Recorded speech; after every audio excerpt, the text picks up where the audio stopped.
नमस्कार आदरणीय दर्शक महानुभावहरू, हाम्रो अदालतमा यहाँहरू सबैलाई हार्दिक स्वागत तथा अभिवादन गर्दछु। हामी फेरि आज आइपुगेका छौँ हाम्रो अदालतमा। आज हामी हाम्रो अदालतमा न्यायालयको स्वतन्त्रता, यसको संवैधानिक अवस्था र राज्यका प्रमुख अङ्गहरूका बीचको अन्तर सम्बन्धको विषयमा संवाद गर्न गइरहेका छौँ। र आज हामीसँग यो संवादका लागि अतिथिको रूपमा हुनुहुन्छ माननीय कानुन तथा न्याय मन्त्री श्री ब्रिजेश कुमार गुप्ताज्यू। र यसरी नै हाम्रा अर्का अतिथि हुनुहुन्छ नेपाल बार एसोसिएसनका महासचिव श्री विजय मिश्रज्यू। कार्यक्रममा यहाँहरू दुवैजनालाई हार्दिक स्वागत गर्दछु। धन्यवाद। म कार्यक्रमको सुरुवात माननीय मन्त्रीज्यूसँगबाट सुरु गर्न चाहन्छु। मन्त्रीज्यू, हामी अहिले नेपालमा संवैधानिक सर्वोच्चताको अभ्यासमा छौँ। कानुनी शासन, विधिको शासन र न्यायालयको स्वतन्त्रताको पक्षमा हामी काम गरिरहेका छौँ। न्यायालयको स्वतन्त्रता नागरिकको अधिकारको सुरक्षाका लागि पनि अत्यन्त आवश्यक हो मानिन्छ र न्यायालयको यति महत्त्वपूर्ण स्वतन्त्रताको विषयमा पनि अहिले बेला बेलामा चर्चा परिचर्चा र टीका टिप्पणीहरू हुने गरेका छन्।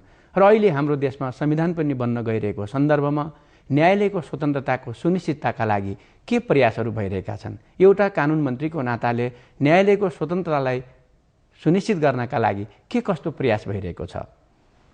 कस्तो भने यो हामी पनि न्यायालयको स्वतन्त्रता र निष्पक्षता चाहन्छौँ र त्यसको लागि मेरो तर्फबाट जुन भूमिका खेल्नुपर्ने हो, जुन चाहे कार्यपालिकामा होस् चाहे व्यवस्थापिकामा होस् या तपाईँको म न्याय परिषदको सदस्यको हैसियतले न्याय परिषदमा हुन्छ, त्यसमा मेरो भूमिका एकदम जिम्मेदारीपूर्वक मैले निर्वाह गरिरहेको छु। र बेला बखतमा जुन कुरा उठेका हुन्छन् तपाईँका अब नागरिकका हक अधिकारको बारेमा या निष्पक्षताका बारेमा, स्वतन्त्रताका बारेमा, त्यसको बारेमा पनि हामीले अब हरेक ठाउँमा जुन तहबाट उठाउनु पर्ने हो, जुन ठाउँमा हो त्यो हामी गरिरहेका छौँ।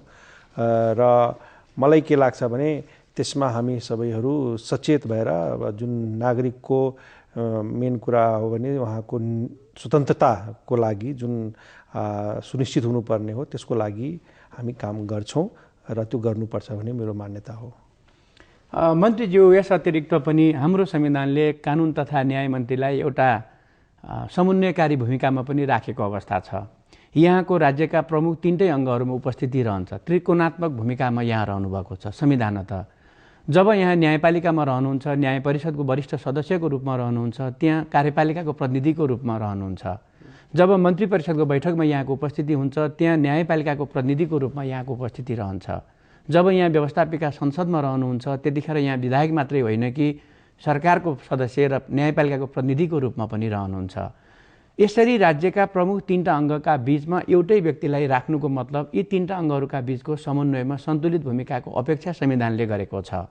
यस्तो अवस्थामा यहाँको यी राज्यका तीनटा अङ्गहरूका बीचको भूमिकालाई सन्तुलित व्यवस्था गर्नका लागि यहाँले आफ्नो तर्फबाट के प्रयास गरिरहनु भएको छ?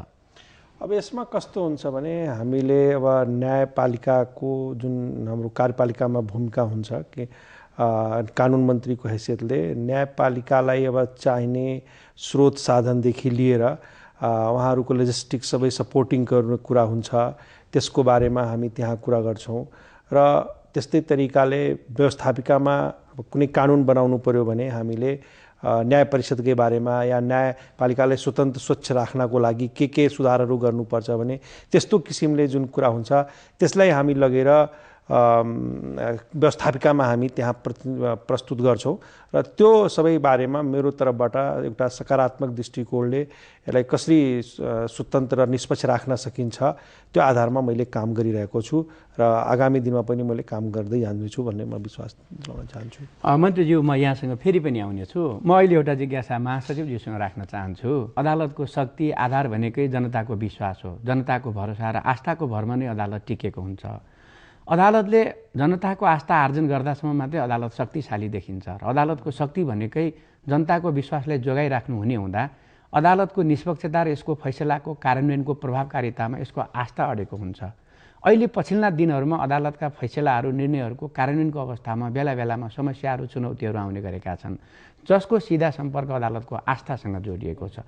यो कार्यान्वयनमा आउने प्रतिकूल अवस्थाले अदालतको आस्थामा पार्ने प्रतिकूल अवस्थामा बारको महासचिवको नाताले यहाँले यसलाई कसरी हेर्नुभएको छ? अदालतको शक्ति, अदालतको अधिकारको बारेमा नेपालमा मात्र होइन संसारभरि नै स्पष्ट रूपमा व्यवस्था गरिएको पाइन्छ। हामीले संयुक्त राष्ट्र सङ्घको घोषणापत्रहरू हेर्न सक्छौँ। अन्तर्राष्ट्रिय बार एसोसिएसनको यस सम्बन्धी मापदण्डहरू पनि हेर्न सक्छौँ। सबैमा के भनिएको छ भने राज्यको व्यवस्थापिका संसदबाट पनि गल्ती हुनसक्छ, भुल हुनसक्छ। कार्यकारी अर्थात् सरकारको काम भनेको कसरी हुन्छ, आफ्नो उपस्थिति जनाउने, जनअधिकार कुण्ठित गर्ने दिशातर्फ सरकार जान सक्छ। यो सबैबाट अन्यायमा परिसकेपछि मानिस आउने भनेको अदालतमा हो। अदालतले कुनै कुरा बोल्छ भने त्यो बोल्ने कुरालाई बिना विकल्प पालना गर्नुपर्ने भन्ने संसारभरि मान्यता रहेको छ। अदालतको फैसला नमान्ने, अदालतको फैसला गल्ती भयो, अदालतको फैसलाले मेरो हक हितमा कुठाराघात गर्यो भन्ने कुराहरू अदालतको फैसला कार्यान्वयनको लागि बाधक हुन सक्दैन, हुँदैन। हामीले नेपालमा हेऱ्यौँ भने यो न्यायिक स्वतन्त्रता धेरै सङ्घर्ष गरेर ल्याएको कुरा हो।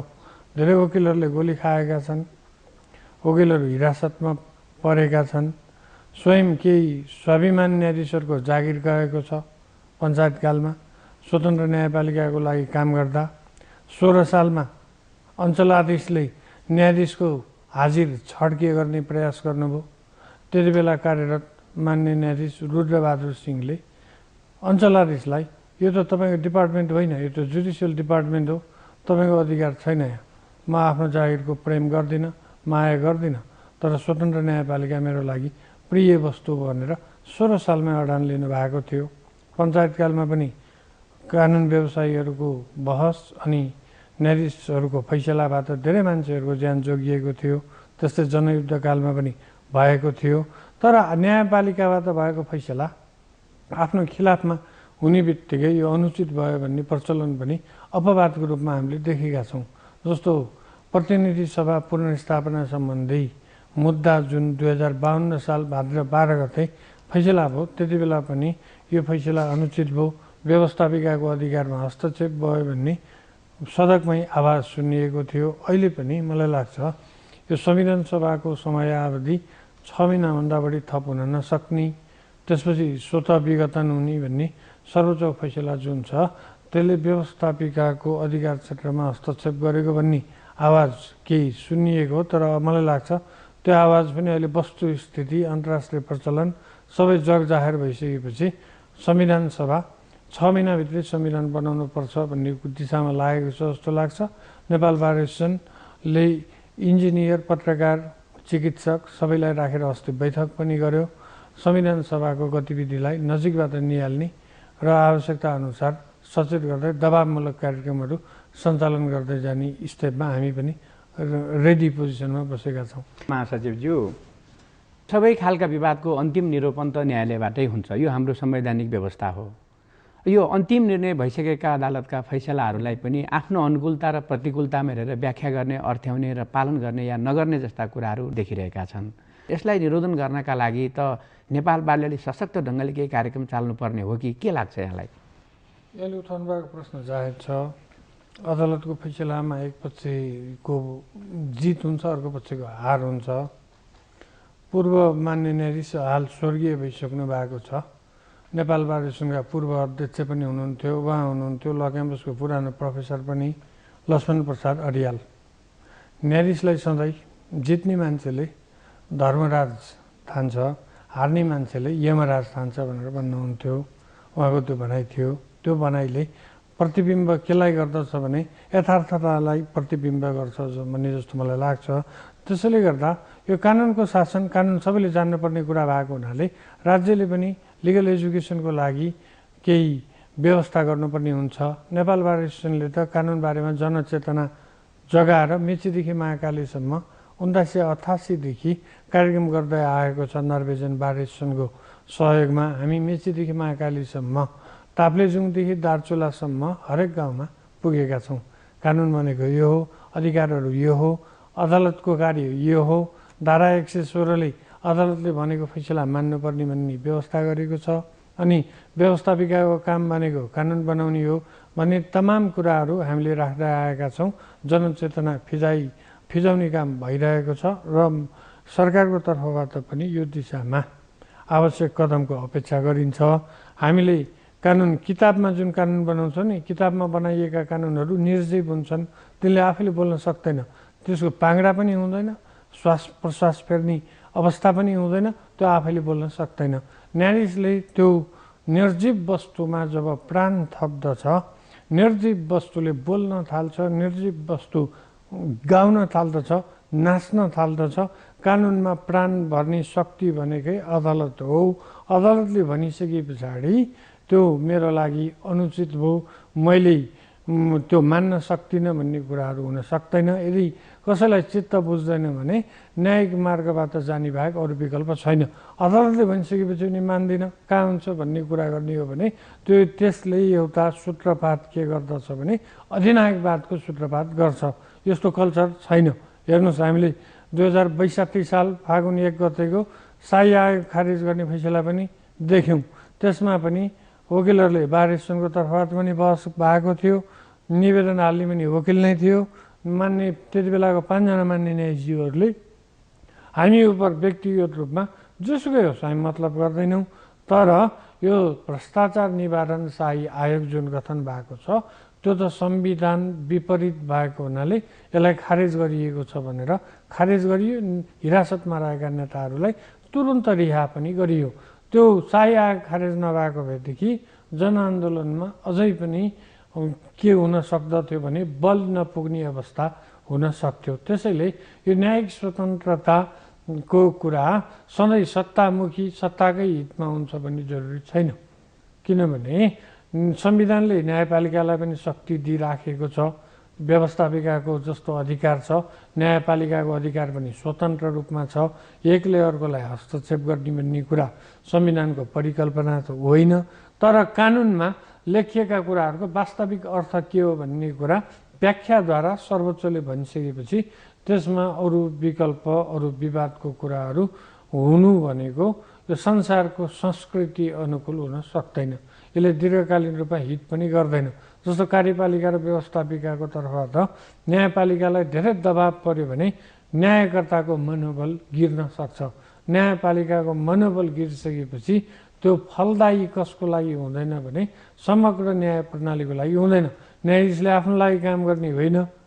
यो हामी खालि न्यायाधीशको व्यक्तिगत कुरा भन्ने होइन। यो राज्य संयन्त्रको लागि न्यायाधीशहरूबाट अदालतको अधिकार प्रयोग भएर जुन व्याख्या हुन आउँछ त्यो व्याख्या कानुनका अभिन्न भाग बन्ने भएको हुनाले यो कुरालाई थप समुदायहरूबीच जनस्तरमा अझै लगेर हामीले पुर्याउनु पर्ने खाँचो छ।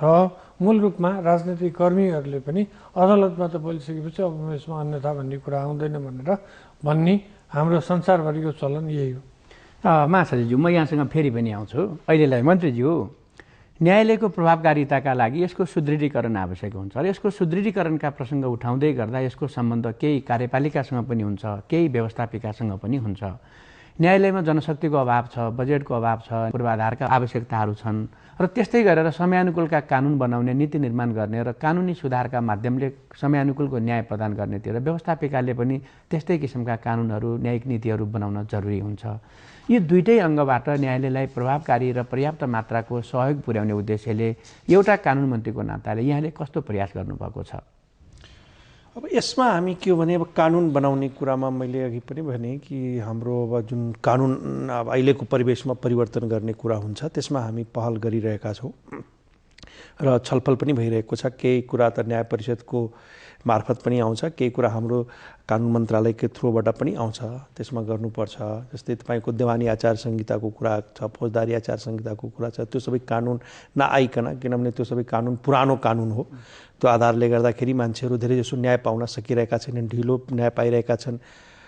केही तपाईँको अब ढिलो पाउनुको कारण कानुनको अभाव हो भने एकतिर तपाईँको न्यायाधीशहरूको नियुक्तिहरू पनि प्रक्रिया त्यहाँ छ, त्यो पनि ढिलो भइरहेको छ, त्यस कारणले गर्दाखेरि पाइराख्नु भएको छ। अर्को कुरा जुन भन्नुभयो कि तपाईँ लजिस्टिक सपोर्टहरूको कुरा वा जनशक्तिहरूको कुरा, त्यसमा अभाव आएको छ, निश्चय नै हो।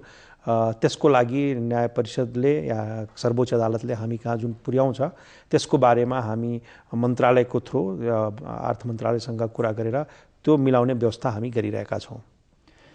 मन्त्रीज्यू, अब न्यायाधीश नियुक्तिका कुराहरू भर्खरै यहाँकै उसबाट सन्दर्भ उठ्यो। जस्तो न्यायालयमा विलम्बता छ, ढिलासुस्ती छ, काम कारबाहीमा आवश्यकताभन्दा बढी समय लाग्छ भन्ने नागरिकका तहबाट गुनासोहरू उठ्ने गर्छ र यो गुनासो केही हदसम्म सत्य पनि देखिन्छ। तर न्यायाधीश नियुक्ति जस्तो गम्भीर विषय, महत्त्वपूर्ण विषय पनि न्याय परिषदबाट समयमा हुन सकेको छैन। धेरै तीनटै तहका अदालतमा न्यायाधीशका पदहरू अहिले पनि ठुलो सङ्ख्यामा रिक्त रहेको अवस्था छ। जब न्याय सम्पादनमा प्रत्यक्षतः संलग्न रहनुपर्ने महत्त्वपूर्ण जिम्मेवारीको पद न्यायाधीशकै नियुक्ति तत्काल समयमा हुन सक्दैन भने निसन्देह यसको असर त न्याय सम्पादनमा पर्छ र एउटा नागरिकले यसको पीडा भोग्नुपर्छ। यहाँ त न्याय परिषदको एउटा वरिष्ठ सदस्य पनि हुनुहुन्छ र न्याय परिषदका काम कारबाहीलाई प्रभावकारी छिटो छरितो ढङ्गले सम्पन्न गरेर न्यायालयका जनशक्तिका अभावहरूलाई पूर्ति गर्नेतिर के प्रयासहरू भइरहेका छन् त? अब यसमा आइदेखि नै तपाईँको न्याय परिषदको मिटिङ 1-2वटा मिटिङ बसेको छ। त्यसमा हामी छलफल गरेका छौँ। हाम्रो सम्माननीय प्रधान न्यायाधीशजी त्यहाँ हुनुहुन्छ र त्यो छलफल हुँदाखेरि हामीले अलिकता विगतका जुन नियुक्तिहरू भए त्योभन्दा पनि अलिक ट्रान्सप्यारेन्ट तरिकाले नियुक्तिहरू गरौँ र स्वच्छ व्यक्ति लाउँ, त्यहाँ सक्षम व्यक्ति लाउनुपर्छ। किनभने न्यायपालिका जस्तो ठाउँमा जस्तो व्यक्ति ल्याएर हुँदैन भनेर त्यो आधारमा हाम्रो होमवर्क चलिरहेको छ र त्यही सिलसिलामा हामी बार एसोसिएसनबाट पनि अस्ति नामहरू मागेका थियौँ, डिन कार्यालयबाट पनि नामहरू मागेका थियौँ र मलाई के लाग्छ भने अब केही दिनभित्रै हामीले यो प्रक्रियालाई एउटा अब स्टार्ट गरेर छिटोभन्दा छिटो टिङ्गाउँछौँ। यसमा हामी एकदम प्रतिबद्ध छौँ र सबभन्दा जरुरी भनेको न्यायाधीश नियुक्ति हुनुपर्ने नै हो। किनभने त्यहाँ जनशक्ति भएन भने कुनै पनि न्याय दिन सक्दैन। जति राम्रो कानुन बनायो भने जब न्यायाधीश नै हुँदैन भने कसरी न्याय दिने, त्यो आधारमा सोचेर हामीले त्यसलाई अगाडि बढाएका छौँ र केही होमवर्कहरू पनि भएका छन् जस्तो लाग्छ मलाई। महासचिवज्यू, संसारभरिकै सरकारको स्वभाव र चरित्र भनेको शक्तिको बढी प्रयोग गर्नु नै हुन्छ। शक्ति लम्ब्याउने र आफ्नो अवधि बढाउने नै हुन्छ। कार्यपालिकाको नेचर त्यस्तै हुन्छ भने अर्कोतिर नागरिकहरू बढीभन्दा बढी अधिकारको उपयोग गर्न चाहन्छन्। यो स्वाभाविक पनि हो। एकातिर नागरिकहरू अधिकारको अधिक उपयोग गर्न चाहन्छन्, अर्कोतिर सरकार आफ्नो शक्तिको बढी प्रयोग गर्न चाहन्छ। यही सरकार र नागरिकका बीचको अधिकार प्रयोगको विषयलाई व्यवस्थित गर्नका लागि न्यायालयले तेस्रो र तटस्थ निकायको रूपमा काम गरिरहेको हुन्छ र हरेक विवादको सन्तुलित हिसाबले चाहिँ उसले व्याख्या र विश्लेषण गरिरहेको हुन्छ। त के लाग्छ यहाँलाई, नागरिकका अधिकारहरूको अधिक उपयोग गर्ने सन्दर्भमा र सरकारले आफ्नो शक्ति अधिक लम्ब्याउने प्रयत्नमा जुन न्यायिक विवादहरू देखिन्छन्, नागरिक अधिकारहरूमा बेला बेलामा समस्याका कुराहरू देखिन्छन् र त्यसलाई न्यायिक रूपले समाधान गर्दाखेरि न्यायालयका स्वतन्त्रताका अधिकारमा समेत प्रश्नहरू उठ्ने गर्छन्। यो सबै कुराहरूलाई सन्तुलित तरिकाले व्यवस्थित तरिकाले समाधान गर्नका लागि र नयाँ संविधान बन्दै गरेको सन्दर्भमा यस्ता खालका सबै समस्यालाई सम्बोधन गर्नका लागि यहाँहरूले विधायिकामा, व्यवस्थापिका संसदमा, कानुन निर्माणका तहमा र संविधान निर्माणका तहमा, संविधान सभामा के प्रयासहरू भइरहेका छन्? हामीले गरेको प्रयास के हो भन्दाखेरि न्यायपालिका स्वतन्त्र हुनुपर्छ भन्ने हाम्रो प्रारम्भिक आवाज छ। न्यायपालिका स्वतन्त्र भएन भने राजनीतिक दलहरूको अस्तित्व पनि कायम रहन सक्दैन। अनि त्यो अवस्थामा कानुन भनेको बिल्कुलै अर्थहीन वस्तुको रूपमा प्रयोग हुन जान्छ। शक्तिशाली व्यक्तिले एकैचोटि शक्तिको आडमा अधिनायकको स्वरूप धारण गरिदियो भने कसले बोल्ने त? कसैले बोल्ने निकाय त चाहियो नि केही न केही। त्यस्तो अवस्थालाई समेत विचार गरेर स्वतन्त्र न्यायपालिका आवश्यक छ भन्ने कुरा हामीले भनेका छौँ। हामी त्यसको लागि लबिङ गरेका छौँ, गरिरहने छौँ। तर अहिले यहाँ कस्तो आयो भन्नुहुन्छ भने व्यवस्थापिका संसदमा जानेर गर्नुभएको छ कि नजानेर गर्नुभएको छ कि संवैधानिक अदालत चाहिन्छ, संविधान अदालतमा संविधान सम्बन्धी विवादहरू पठाउनुपर्छ भन्ने एउटा प्रयास भइरहेको हामीले देखेका छौँ। हामीले के पायौँ भने संवैधानिक अदालत गठन गर्ने हो भने त्यो हाम्रो नेपालको कानुन प्रणाली विरुद्ध हुन्छ भन्यौँ। त्यो विरुद्ध हुने कुरा नगर्नुहोस्, नयाँ कुरा गर्नुहोस् भन्दाखेरि नयाँ कुरै गर्दाखेरि पनि हामीसँग उपलब्ध जनशक्ति यही हो, हाम्रो बुझाइ यही हो। हामीले अपनाएको कमन लको सिद्धान्त हो। कमन लमा दक्षिण अफ्रिका बाहेक अरूतिर संवैधानिक अदालत छैन।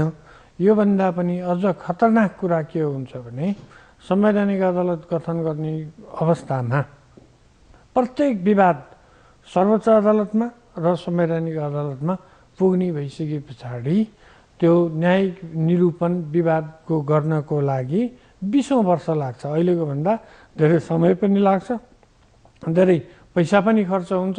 न्यायप्रति नै वितृष्णा, राज्यप्रति नै वितृष्णा आउने भएको हुनाले यो आवश्यक छैन भन्ने कुरा हामीले शीर्षस्थ नेताहरूका सामुन्नेमा यो राखेका छौँ। लिखित रूपमा नै उहाँलाई अनुरोध गरेका छौँ। यो कुरा पनि हामीले वाच गरेका छौँ। संवैधानिक अदालत उहाँहरूले ल्याउनुहुन्न भन्नेमा हामी विश्वस्त भएर बसेका छौँ। अनि अर्को एउटा खतरनाक कुरा पनि म यहाँलाई भन्छु, व्यवस्थापिका संसदमा अहिले संसारमा कहीँ पनि नभएको अर्को चलन, अर्को व्यवस्था प्रस्तावित भएको छ। त्यो भनेको जसको 2 वर्ष कार्यकाल प्रधान न्यायाधीशको रूपमा हुँदैन उहाँलाई प्रधान न्यायाधीश नबनाउने, न्यायाधीशबाटै रिटायर्ड गर्ने भन्ने प्रयास पनि भइरहेको अवस्था हामीले पायौँ। र संसारको लिट्रेचर हेर्दा प्रधान न्यायाधीश 5 वर्ष हुन पाउने, 2 वर्ष हुन पाउने भन्ने चाहिँ देखियो। तर जसको कार्यकाल यति हुँदैन उसलाई रिटायर्ड गर्ने भन्ने कहीँ पनि देखिएन। यसरी कल्पनाको आधारमा वा भनौँ बिना आधार ल्याइएको जुन व्यवस्था छ यसले पनि न्यायपालिकालाई कमजोर नै गर्ने भन्ने थर गरेर यस्तो व्यवस्था नल्याउनुहोस् भनेर हामीले भनेका छौँ। र न्यायिक नेतृत्व समक्ष पनि यस प्रकारको स्वतन्त्रमूलक व्यवस्था आयो भने न्यायिक नेतृत्वले पनि यसको लागि उचित जवाफ दिएर संविधानमा यो व्यवस्था पर्न नदिने वातावरणको लागि आवश्यक कदम चाल्नु पर्दछ भनेर हामीले निवेदन गरेका छौँ। र यस प्रकारको व्यवस्थाले सारमा भन्ने हो भने न्यायपालिकालाई, न्याय प्रणालीलाई नै कमजोर बनाउँछ भन्ने हामीलाई लाग्छ। त्यो निश्चित रूपमा कमजोर बनाउँछ नै। नेपालको सन्दर्भमा संवैधानिक अदालत हाम्रो आवश्यकता होइन र प्रधान न्यायाधीशका नियुक्तिका सन्दर्भमा अस्वाभाविक योग्यताहरू आधारहरू नराखिउन् भन्ने नेपाल भारतको धारणा हो। त्यसका लागि संविधान सभामा यहाँहरूका प्रयासहरू भइरहेका छन्। मन्त्रीज्यू, न्यायालय एउटा कानुनद्वारा चल्ने संस्था हो। यसका आफ्नै विधि, प्रक्रिया, पद्धति र परम्पराहरू छन्। न्यायालयमा काम गर्ने जनशक्ति र न्यायाधीशहरूको प्रतिबद्धता, समर्पण भनेको देशको संविधानप्रति हुन्छ, कानुनप्रति हुन्छ, जुन विधायिकाले जनताका प्रतिनिधिहरूले बनाएका हुन्छन्। जनताका प्रतिनिधिहरूले जनताका लागि बनाएको संविधान र कानुनप्रतिको प्रतिबद्धता र त्यसप्रतिको शपथ र त्यसप्रतिको समर्पण भनेकै प्रकारान्तरले जनताप्रतिकै उत्तरदायित्व हो। यसरी देशको सर्वोच्च कानुन संविधानको शपथ खाएका, संविधानप्रति प्रतिबद्धता जनाएका न्यायाधीशहरूलाई बेला बेलामा समय समयमा पुनर्नियुक्तिका प्रश्नहरू, परीक्षणका प्रसङ्गहरू उठाउने गर्दा न्यायालयमा कार्यरत न्यायाधीशहरूलाई मनोवैज्ञानिक दबाव र प्रभाव पर्छ जस्तो लाग्छ कि लाग्दैन? एउटा कानुन मन्त्रीको नाताले सतहमा उठ्ने गरेका पुनर्नियुक्तिका कुरा, पुनर्परीक्षणका कुराहरूले न्यायालयको स्वतन्त्र अभ्यासका सन्दर्भमा कहीँ कतै अङ्कुश लाग्छ, त्यसको मनोवैज्ञानिक दबाव र असर हुन्छ भन्ने कुरामा यदि यहाँ सहमत हुनुहुन्छ भने यसलाई रोक्नका लागि के प्रयासहरू भइरहेका छन्? अब यसमा कस्तो भने हामी सबैले थाहा छ कि यो किन उठ्छ भने जब देशमा कुनै परिवर्तन हुन्छ, अब एउटा सत्ता नै परिवर्तन हुन्छ, एउटा राजनीति नै परिवर्तन हुन्छ, त्यसपछि यो कुरा जेनरली उठ्ने गरेको हुन्छ। र कहिले कहिले त के हुन्छ भने अब संविधान नै परिवर्तन गर्नुपर्ने स्थिति आउँछ, जुन कि हाम्रो नेपालमा पनि अब कैयौँ संविधानहरू परिवर्तन भइसकेका छन्। तर अब जो न्यायाधीशहरू अब त्यही एउटा संविधान अनुकूल उहाँले शपथ खाएको हुनुहुन्छ, उहाँलाई पुनर्नियुक्ति गर्ने र तपाईँको पुनः शपथ गराउने कुरा कुनै यो अब उहाँले मानसिक हिसाबले उहाँले कुनै प्रभाव पार्ने दृष्टिकोणले सायद गर्दैन होला। तर मलाई के लाग्छ भने त्यो तरिकाले कुनै आवश्यकता छैन जस्तो लाग्छ। किनभने उहाँले नेपालकै संविधान या जुन पनि देशको संविधानप्रति शपथ खाएको हुनुहुन्छ, त्यस कारणले गर्दाखेरि यसलाई अब मानसिक दबाईकै रूपमा पनि लिनु हुँदैन। यो परिवर्तनको एउटा चाहना हो, त्यस कारणले मान्छेले त्यो कुरा भन्छ, तर त्यसको आवश्यकता जस्तो मलाई लाग्दैन। महासचिवज्यू, न्यायालय एउटा अराजनैतिक संस्था हो, त्यहाँभित्र राजनीति त्यति शोभनीय हुँदैन। तर न्यायालयमा न्यायाधीशको नियुक्तिका सन्दर्भमा त्यहाँ राजनीतिले प्रवेश गर्छ भन्छन्। बाहिरबाट न्यायाधीशहरू नियुक्ति गरिँदाखेरि त्यहाँ राजनीतिको प्रभाव र छाया कतिको पर्छ र यसले न्यायालयभित्र राजनीतिको गन्ध कसरी प्रवेश गर्छ? यसलाई रोक्नका लागि नेपाल बारको धारणा के छ? 20 वर्ष अगाडि पनि यो प्रश्न उठेको थियो। त्यति बेला विश्वनाथ उपाध्याय प्रधान न्यायाधीश हुनुहुन्थ्यो। उहाँको प्रधान न्यायाधीशको कालमा पुनरावेदन अदालतमा नयाँ नियुक्तिहरू गरिएको थियो। क्याडर बाहेक कानुन व्यवसायीहरूलाई, प्रोफेसरहरूलाई लगिएको थियो। अनि त्यति बेला यो राजनीति गर्ने व्यक्तिहरूलाई, कानुन व्यवसायीहरूलाई, अरूलाई न्यायाधीश नियुक्त गर्न मिल्छ कि मिल्दैन भन्ने प्रश्न आउँदा एउटा स्ट्यान्डर्ड बनेको थियो। त्यो भनेको राजनीति गर्ने व्यक्तिहरू न्यायाधीश हुन सक्छ, बिल्कुलै सक्छ। तर न्यायाधीश भइसकेपछि राजनीति बिर्सनुपर्छ, सबैको हुनुपर्छ, कानुनको हुनुपर्छ, राष्ट्रको हुनुपर्छ भन्ने स्ट्यान्डर्ड भएको छ। यो परिप्रेक्ष्यमा हामीले बुझ्नुपर्ने कुरा के हो भने अहिले राजनीतिभन्दा एकदमै फरक राजनीतिक आस्था नै नभएको व्यक्ति हामीले खोज्यौँ भने लगभग व्यक्ति भेट्टाउनु मुस्किल पर्छ। कसै न कसैको आस्था दलीय मेम्बरसिप आस्था सबैतिर हुनसक्छ, भएको छ, यो यथार्थ हो, जसलाई अन्यथा भन्न सक्दैनौँ। अब राजनैतिक प्रभाव इत्यादिको कुरालाई हामीले न्यायपालिकामा पहिला जस्तो भनिन्थ्यो नि, दलीय सदस्यता भएको व्यक्ति नियुक्त हुन सक्ने छैन इत्यादि भन्ने भनिन्थ्यो। त्यो व्यवस्था अहिलेको सन्दर्भमा म सम्भव देख्दिनँ। यो परिवेशमा उपलब्ध परिस्थितिमा पनि एकदमै क्लिन, निर्भीक न्यायपालिकाको सक्षम सेवा न्यायपालिकामा बसेर दिन सक्ने व्यक्तिहरू हामीले खोज्नु पर्दछ। मलाई लाग्छ आर्थिक रूपमा पनि कुनै किसिमबाट अनुशासन भङ्ग हुने काम नगर्ने, निर्भीकता, न्यायाधीशको मुख्य गहना नै के हुनुहुन्छ भने निर्भीकता। जसले जसुकै भनोस् म न्याय गर्दछु कानुन अनुसार गर्ने व्यक्ति भन्ने त्यस प्रकारको स्ट्यान्डर्ड व्यक्ति हाम्रो लागि आवश्यक पर्दछ। मन्त्रीज्यू, छोटोमा अब अहिले समावेशिताको कुरा छ, जताततै समावेशी प्रतिनिधित्वको कुराहरू उठिरहेको छ र यो उठिएको कुराबाट न्यायालय पनि अछुतो रहन सक्दैन। न्यायाधीश नियुक्तिका सन्दर्भमा न्यायालयमा जनशक्ति भित्याउने सन्दर्भमा पनि समावेशिताका कुराहरू रहन्छन्। समावेशिताको नाममा योग्यतालाई कतिको हेरिन्छ? योग्यतम व्यक्तिलाई समावेशीको कोटाबाट ल्याएर न्याय सेवा सञ्चालन गर्दा उपयुक्त हुन्छ कि समावेशिताको नाममा प्रतिनिधित्व मात्रै गर्ने उद्देश्यले गऱ्यौँ भने सामु बढ्दै गएका भोलिका चुनौतीहरूलाई, सामर्थ्यलाई बोक्न सक्ने खालको सामर्थ्यवान व्यक्तिको पहिचान गर्छौँ कसरी? समावेशिताको सिद्धान्तलाई यहाँहरूले व्यवहारमा उपयोग गर्दाखेरि के कुरालाई खास गरी ध्यान दिने गरिएको छ? अब कस्तो भने यो समावेशिताको कुरा अब यो अहिलेको 63 सालको आन्दोलनपछि अब उठेको कुरा हो र विगतमा जुन उहाँहरूलाई अधिकार पाइएन या उनलाई जनताको सरकारबाट नै अपेक्षित गरियो, अवहेलित गरियो, त्यसको आधारमा अब हामीलाई समावेशी रूपमा हरेक निकायको, राज्यको कुनै पनि निकायमा पनि यस्तो हुनु हुँदैन कि जहाँ समावेशीको कुरा नआओस् भनेर कुरा उठिरहेको छ। त्यो परिस्थितिमा न्यायपालिका पनि टाढा छैन जस्तो लाग्छ मलाई। न्यायपालिकामा पनि समावेशिताको हुनुपर्छ जस्तो मेरो मान्यता हो। तर न्यायपालिका भनेको अरू निकायभन्दा अलिकता फरक भएको जस्तो मैले महसुस गर्छु। किनभने न्यायपालिकामा न्याय दिँदाखेरि अब यदि स्वच्छ मान्छे भएन भने, उहाँले क्यापेबल मान्छे भएनन् भने उहाँले न्याय दिन सक्नुहुन्न। त्यस कारणले गर्दाखेरि यहाँ समावेशी त हुनुपर्छ, त्यसमा त एकदम निश्चित हो। तर समावेशीको नाउँमा असक्षम व्यक्तिलाई आउनु हुँदैन। सक्षम व्यक्ति नै चुज गरेर त्यहाँबाट क्यापेबल मान्छे भएको मान्छे हुनुपर्छ। अब कुनै दाग लागेको हुनु हुँदैन उहाँमाथि। त्यो तरिकाले मान्छे लाग्यो भने त्यो उपयुक्त हुन्छ जस्तो मेरो मान्यता हो। महासचिवज्यू, जाँदा जाँदै छोटोमा हामीले न्यायालयको स्वतन्त्रताको अभ्यास गरिरहँदा अहिलेको अवस्थालाई यहाँले कसरी मूल्याङ्कन गर्नुभएको छ? अहिलेको अवस्थामा न्यायपालिकाबाट जुन फैसलाहरू भइरहेको छ, राष्ट्रिय महत्त्वका फैसलाहरू, त्यसलाई भनौँ न संविधान सभाकै सम्बन्धमा भएको जुन फैसला छ त्यसले व्यवस्थापिका संसदलाई संविधान बनाउन जति समय पनि लाग्छ भनेर नबस्नु, त्यसको नि सीमा छ।